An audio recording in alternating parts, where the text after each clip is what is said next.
All right, guys. So now that the decision has been made to redo two of my shrimp tanks, which I'll discuss in the update video, it's time to get another tank ready because, as you know, with shrimp, you need the tank up and running for a while before you transfer shrimp. Now, I'm not going to go into details about how long or the wheres and whys and all that stuff. We'll talk about that at another time. But the important thing is I got to get this tank set up and get the foundation in, get water in it, get it running so we start building a biofilm before we move a colony. I'm going on vacation in a couple of weeks, so this has got to get done now so that I can start transferring the colony over. I'm going to have to sort of shuffle my tanks around. This tank was originally going to house some Blue Dream shrimp, I think is what I was looking at doing. But in the interim time, I'm just going to have to play shuffle with the tanks while I move one colony to another and set up the next tank and get it running. So I know we did a video on this before on my tank setup. I'm going to be reasonably quick about this. I'm going to try not to talk too much at length, speed up the parts that are unimportant. As you know, I'm not a video editor, so I apologize if this all kind of comes together in a half coalesced mess, but hopefully we get the point down. Some things I've already prepped in advance, so we don't need to be filming me doing that. So, as always, guys, I've got the mesh bags of dirt. You've seen me do this before. They're always roundabouts half full, so you're about an inch-ish, maybe two or so of dirt on here, and we'll just start laying them in. Now, I don't know why I always order the multi-packs. I should know better than to order them because they always come with white. Not real full, is it? I think we'll switch places with that one. Some of these I didn't get as full as the others. The only reason I'm putting the white ones in the middle there is so I don't have to look at the bag from the glass. I know it's going to have a pretty deep sand bed anyhow, but I don't really want to be looking at the white mesh bags of the thing. So that's the reason for keeping the black ones sort of towards the front and sides, so that even if you do get a glimpse of it, it sort of blends in with the tank trim and everything else. So there we go, guys. That's typically how I get them set up. Now, like I said, a lot of people don't necessarily use the mesh bags. If you watch any of Father Fish, you'll see that he doesn't. And I think maybe that's why he has such a thick sand cap on all of his tanks. I use these mesh bags simply because, like I said before, if I want to uproot a plant and transplant it somewhere else and I don't have these bags, when I pull that plant out, the root system is going to bring with it all the dirt and all that, all the nutrients into the water column and create all kinds of issues with ammonia and blooms and everything else. So to keep that down, if I put it in the mesh bag, the roots can still get into it, but when I go to pull a plant out, the mesh bag will stay in the bottom, will just rip the roots, and we don't disturb the substrate, which is what we're looking for. So the next step to this, all I do here is I fill the bags about half-ish full. Some are a little more, some are a little less, doesn't matter, there's lots of nutrients in here. Fill the bag about half full with fully organic Miracle-Gro potting mix. Now, you don't have to use that. You can use pond soil, you can use, as long as there are no chemicals added to it of any kind, especially if you're keeping shrimp. They will not be happy with that. So Miracle-Gro potting soil, the organic mix, I found works really good. Doesn't have any chemicals in it, doesn't hurt the shrimp. As you can tell in my other tanks, the shrimp are perfectly happy.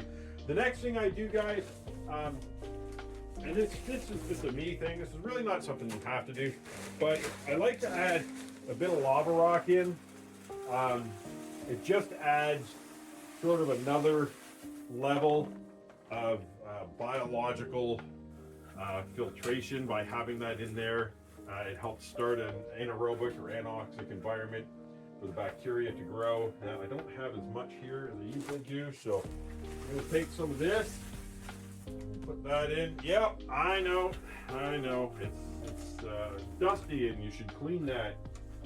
Yeah, I guess you could, but this is all going to be underneath of the sand layer anyways, and all that dust eventually will settle in. It'll just become nutrients. It really doesn't matter. So that's just some larger lava rock that I put in there. That'll help. So let's get the sand cap in. All right, so that's pretty straightforward. Nothing complicated about it. put the dirt in the bags, put some lava rock down. That might be a little less than I normally have, but that's okay. We'll do fine with that. So we're gonna get the sand in, and again, I've got one small, I think this is just a little 5-pound bag of sand that I bought a long time ago from the store. And because I don't have multiple bags of this to match it with, we're just going to get that in on the bottom to start building up that layer. I don't know that the other sand that I bought will match. This is why I put this in first, so it'll get covered. Guys, you really don't need to buy sand from an aquarium store. This blasting sand that I use, I get a 50-pound bag of this. You know what? I'll just walk around the back so I'm not right in front of the camera. I get a 50-pound bag of this stuff for about 20 bucks. That's Canadian, you guys. And a 50-pound bag will probably do you about two or more, maybe. Well, 2 anyways, for sure. 20-gallon tanks. And again, I never bother washing this stuff off. I've never found it necessary to do so. Just make sure you have a good, solid capping layer. I think we're going to need a little more because that feels a little thin in some spots. Now, you can try to get it somewhat sloped towards the back, but I do have to admit that it's a little difficult to do in a dirty tank simply because you're already putting so much material in the tank.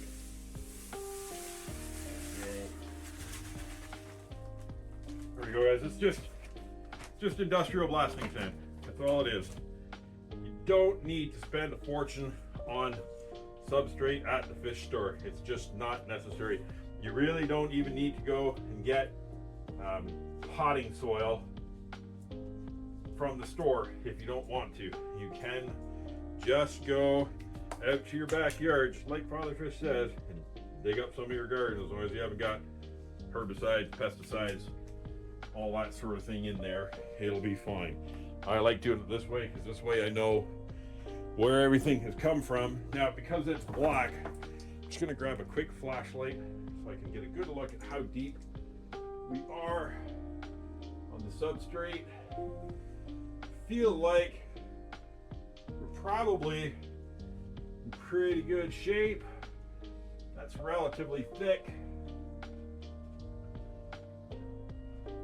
It's about as thick as that one was there, I think.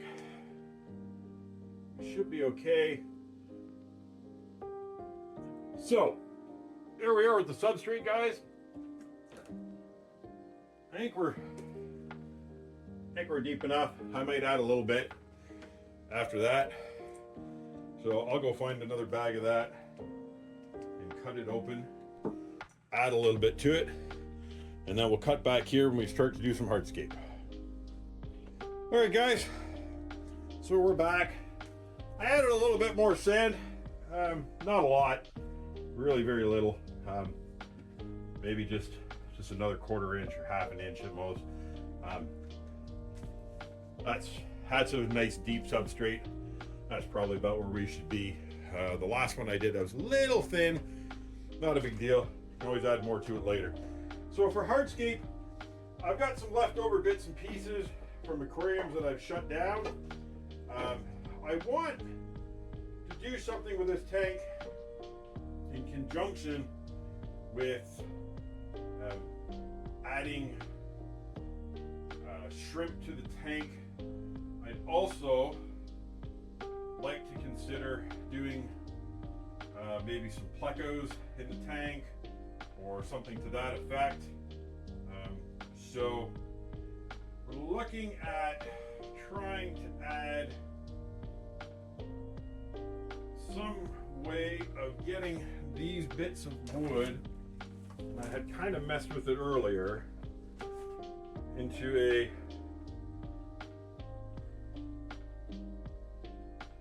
sort of a place for a pleco to go and make his home in. I'm thinking probably something like this. Now, these pieces, unfortunately, are still going to float slightly, and I got to keep it slightly away from the glass. There we go. Now, I'm gonna have to support that with some rocks. So the idea behind this tank, I'm gonna add a bunch of like river rocks. They all look very plain right now. They don't look like anything special or colorful because they're starting to get kind of dry. One of the things though, which is sort of important to remember, shrimp, like when they lay their eggs, or rather when they hatch their babies, however you want to look at that,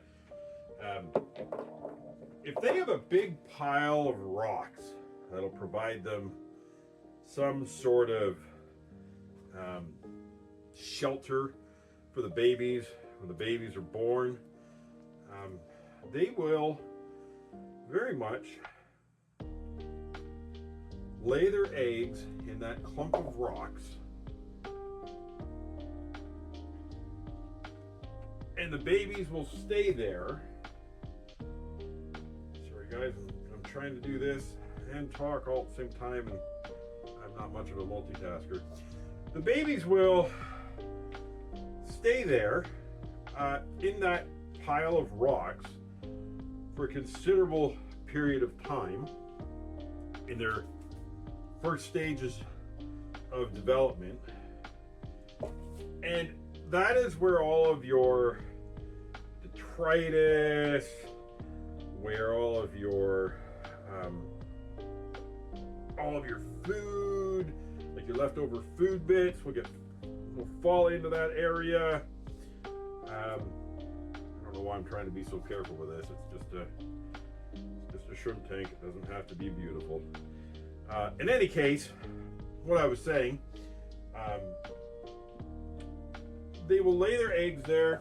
Your baby shrimp will fall into the cracks and the crevices, and they'll spend the first days or weeks of their life in those crevices where all of your food and all of your mulch builds up, and it provides just a perfect place. Oh well, I'm glad that didn't break.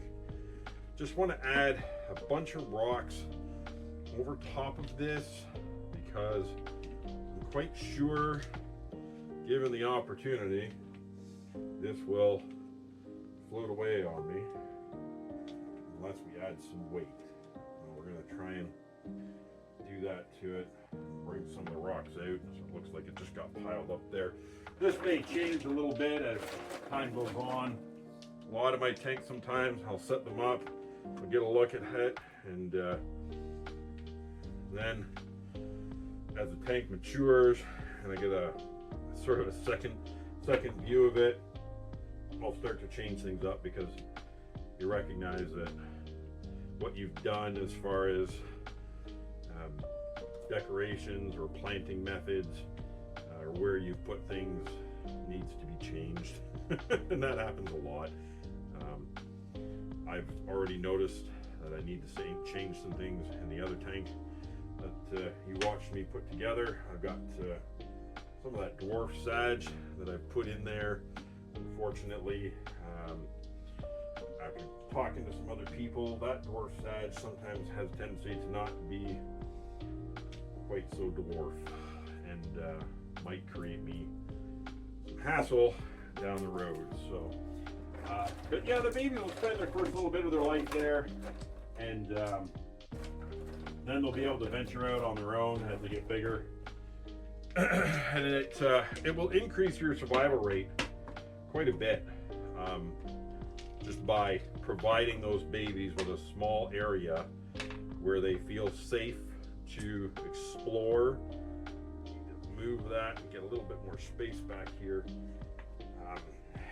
They don't have to worry about trying to come out for feeding and food and whatnot. So now, realize this might not have the most realistic look to it when I'm all done. I'm not especially worried about that. like I said, as this wood matures a little bit in the water and it's been in there for a little bit longer, and it gets a little bit more waterlogged, some of these rocks and stones that I've got going on in here now, I will probably migrate away from the wood and get them put in somewhere more appropriate. Now, the other thing I'm going to be doing today, because this is just going to be a new tank to replace one that's already existing, this tank is not going to be very heavily planted at first, because most of the plants are going to come out of a tank that is not yet shut down. So we'll address that as we get to it. We're going to put a few plants in here just to get things started. That should be fine. Ultimately, we're just trying to grow some biofilm for the shrimp so we can transplant them here. So I'm going to fiddle around with these rocks for a little bit, and we'll cut back here when I'm ready to do some planting. Okay guys, we're back. Just going to do some of the planting. I went around to some of the other tanks in the house and pulled out a few of the plants, some of the plants out of the red cherry shrimp tank that is going to go in here eventually. I need to leave obviously a bunch of them in there for the shrimp to feed off of and to keep the water clean. But some of them that aren't doing very well in that tank because of my own mistakes with lighting and algae, they still have really good root systems, so we're going to get them in here, get the light on them as this tank gets rolling, and hopefully they'll take hold. So admittedly, I didn't really have a plan for this. I'm kind of winging it. I know what I wanted to do with a nice rock pile and an area for plecos to get in. I'm thinking maybe I'll put some peppermint plecos in here or something to that effect. Now, I've got a bunch of Bucephalandra that I pulled out of that other tank that never really quite took off. And I just want to get it in. I think I'm just going to sort of tuck it in and around other rocks, other areas. It just didn't really do good in that tank, and it's strange because I don't usually have a lot of troubles with Buce, but for whatever reasons, that particular tank, the Buce was just not having it. I don't know what the difference is. I don't know why it never took off, but we'll get it in here in some bits and pieces and see if we can't do a little bit better with it. It's unfortunate that it didn't take off a little bit better. I see now that I've pulled it out that it really had absolutely zero root structure whatsoever, which, I mean, it's not terrible for an epiphyte, but sure means that they're not going to take off and do a whole heck of a lot of growing while you're at it. So just going to take all these, press them down, and get them in a position where I feel like they'll do some good. Up in the foreground there, all kind of clustered together. Now I've got a whole bunch of these S. repens, and you can see the leaves all started coming off of them. They weren't doing very well in the other tank. They have a nice root system on them. The issue is lighting. I just was extremely bad at handling lighting. I had some algae issues in that tank. I didn't want them to get out of control. So I reduced lighting, and this is what happens. Reduced it down a little bit too far, obviously. So we're just going to take and sort of tuck them in amongst the rocks here. We might lose some of the growth that's on them, might damage them up a little bit. Not too worried, wasn't sure. No, that one broke right away. Wasn't sure they were going to make it in the first place, so not overly upset if they don't make it beyond this tank. That's okay, but I think with a little bit of work on lighting, I think we'll be all right. That was the main problem in that last tank. I reduced the lighting down quite dramatically because I was getting algae issues. Figured that would take care of it. Didn't realize I guess not even so much didn't realize, I guess just didn't pay attention to the fact that after I reduced the lighting, what I should have done was continued to watch for the growth, because what happened, the floaters took over, because just like, you know, when you set up any tank, you get issues with ammonia. You got a lot of nutrients in the water. So they took off, started growing like crazy, and of course covering more of the surface, reducing the light down, and as a result, I get really poor growth on the plants. Now, I should have paid, oh, that one fell apart altogether too. I should have been paying closer attention. I really can't answer as to why I wasn't. I think I was just so focused on the algae issue I had, that was all I could think about. And in the process of trying to get rid of it, I ended up doing quite a number on the rest of the plants in the tank. So there we go. I think I don't want to push our luck too much. We're just gonna stuff all that stuff in there, get it ready, get the roots down in there, see if we can't save some of the S-repens, get them to grow up in this area here a little bit. I think they'll survive. The root system on them is really pretty good, so that's a plus. And then going into a dirted tank, I think we'll have the nutrients we're looking for. All right, a couple of other plants in here. Admittedly, I've not had a lot of luck with these growing. They never quite die, but they don't quite grow either. And again, I'm pretty sure that's a lighting issue. And again, we'll get that under control here, and we should be in much better shape for all the plants. So that's about as far as we're going to get with that. Now I'm gonna have to remove some of the dwarf sage that I have in the other tanks, bring it in here. Obviously this time, knowing after talking to a few people that dwarf sage has a tendency to get a whole lot bigger than we would have otherwise liked. I think we're just going to leave this one in one big bundle, and we're just going to put both of these over here, and we'll let it take off from there. That's that Liliopsis Brazilica, Brazil something. This is the plant that you probably saw the video on with the algae, the Anubis barteri. We're going to keep that here in the corner, let it grow. The S-repens, we have some Bucephalandra, started with a K, Kedong, can't remember exactly what it was. We'll put some dwarf sage in here as well. I'm gonna go grab a spray bottle so I can keep this sprayed down. I'll get some Java moss up here on the rocks, pull out some of the dwarf sage, and then as the red cherry shrimp tank needs trimming, we'll put the Hygrophila coriambosa around in this corner here, let it grow up. But between that and the dwarf sage, we should be in some pretty good shape. It's not real heavily planted yet, but it is going to be a shrimp tank. So that's, you know, we don't need as much filtration in here, but this will all grow up to be pretty good size.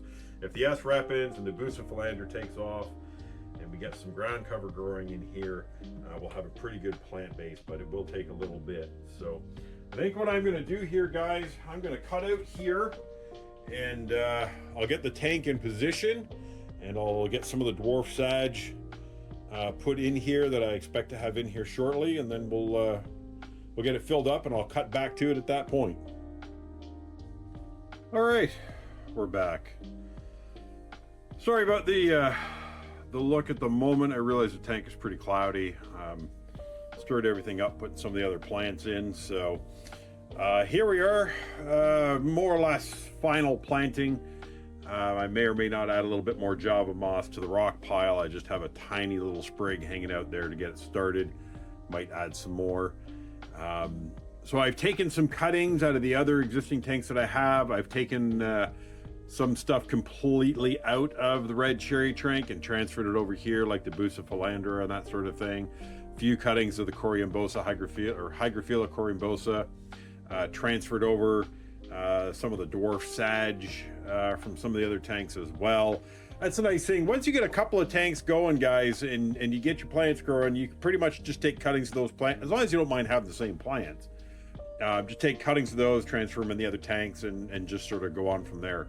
Once your plants get growing, you'll have a never-ending supply of that plant until you change things. So we've got plenty of it.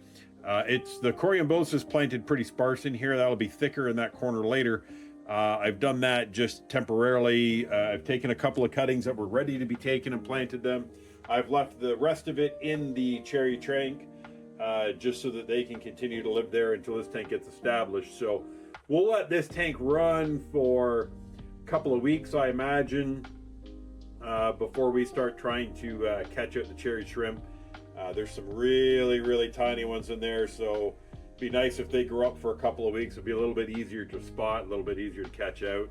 And I will order an appropriate light from Amazon right now. I've just got I'll pan up here. I'll show you what I'm working with at the moment. So if I pan up, you'll see this sort of cross hatch of lights up there. They're just old lights I used to have running for an Ecosphere bowl that I ran for a while. So they're gonna do the job temporarily until I can get a light come in from Amazon. I'll probably leave those lights on 24/7 for a while. They're not super bright, so we'll make sure the plants are getting enough light, make sure they're getting established, sort of get the whole tank living. I'll have to find some snails. That won't be tough. Transfer them over, start a snail population up in there. Probably just a couple of them. They'll reproduce until they get to a stable level, but we'll get a couple of them tossed in there to start the cleaning process. Like I said, guys, the idea behind this tank is both to breed and raise cherry shrimp. This will be the red cherry shrimp tank when all is said and done. And I'm considering kicking around the idea of maybe trying to breed some plecos, which is why I've made that big hollow space with all the rocks there. Give the plecos a little cave to live in. Don't know if that'll work. One of the things I've never done actually is bred plecos. We're gonna maybe give it a shot down the road. Probably find some nice peppermint plecos, find a nice pair, and put them in here. They're not real. I don't see them a lot in this area, so we might have to special order them in from somewhere. I'm getting a little more comfortable with that now. I've ordered a few items of livestock from different areas around here. They seem to come in okay. The fish have come in okay. The shrimp have come in okay. Plants. So it seems like there's a couple of them anyways that are online ordering that have got their process nailed down. So I don't mind ordering from them. So we might just do that, because if I remember right, peppermint plecos are not cheap. Seems to me they were. I mean, they're not crazy pricey, but they cost a couple of bucks when you're buying them retail. So we'll let this tank sit in. We probably won't come back to this tank for several weeks now. We're gonna let this tank sort of settle in, find its own rhythm, get some life in here. And we'll transfer the shrimp over, and then maybe a month or so down the road from now, we'll do another spotlight on this tank, show you the progress. But this should be pretty much an easy start. None of these plants are particularly tough to grow. The Coryambosa, the dwarf sage, the Bucephalandra, they all grow really well. The only one that I'm not entirely sure about, because I've tried it before, was I think it's Liliopsis brasilica, something to that effect. It's this stuff over here in the corner. I've tried to grow this stuff before and just watched it slowly die, so we'll try again. And then deep in the corner over here, and I might need to adjust. There's some water sprite growing. My hope was to have it grow up behind that Anubis barteria and kind of make a canopy over top of it. might be too much in the dark. I kind of needed a longer piece, but the only tank I have that's been growing that successfully at the moment is the small tank upstairs, and I already took the largest cuttings from there to plant in the swordtail tank. So I'm trying to make do with a smaller piece. If it doesn't work, I'll wait till that tank upstairs generates a nice big long frond, and I'll cut that off and plant it down here when it'll be above that Barteri. So for now, guys, this is the last time we'll see the tank. It'll change a bit. You can see right here on the edge, I've got a little, right out in here, I've got a little, just a small in-tank filter running right now. Try and take out some of the particulate matter in here, clear it up a little bit. Eventually, when I move the cherry shrimp over, I will move their filter with them. Obviously, I don't want to worry about restarting a new filter, so this is just temporary, and all the filters with the shrimp will move with them as I shuffle their tanks around until I get to the last tank, which will obviously be set up and run for several weeks before we introduce any new shrimp. Probably blues. I'm not 100% on the blues. I definitely don't want to do any jade shrimp. I don't want to do any green shrimp. I don't know about yellows because I already have the oranges, although they're still giving me fits. But we'll see. Probably blues. They seem to be pretty popular, and they look good in the tank I have in mind for them. Anyways, guys, until then, I'm out. Talk to you later.